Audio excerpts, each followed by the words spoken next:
Was it possible for Jesus to sin? It depends on how you define possible.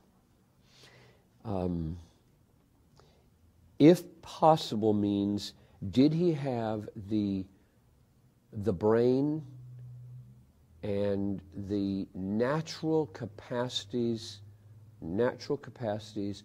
to discern a temptation and choose it, to choose bad? Natural capacities, yes. He had a brain, he had a will. If he didn't, he would have not have been a human being. He's discerning, he's thinking, he's feeling, he knows what hunger is, he knows what sexual arousal is, and so on. He knows these things. He's a human being.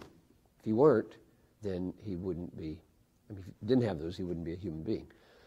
But historically, the word possible has another meaning, and a very important meaning, namely a moral ability. There's a natural ability, which he must have in order to be accountable and human, and a moral ability, which he did not have. A moral ability is when you are bad enough to choose sin. There's enough badness in you that you can choose sin. Jesus didn't have it. There was no badness in Jesus. Therefore, he did not ever, in his willing and feeling, he didn't ever, in his perception of temptation, rise to the point of going there. Because that's evil in us. Evil is not just acting.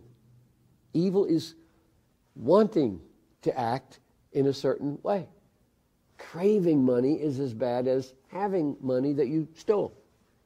I want the praise of man. I want that money. I want that lustful object. And those wants are evil. Jesus never had any of those. He was perfect. And if you don't have those, you can't do it. You can't choose to sin if there's no desire to sin. And Jesus never had any desire to sin, and therefore he couldn't sin. And so in those two ways, it was possible and it wasn't possible.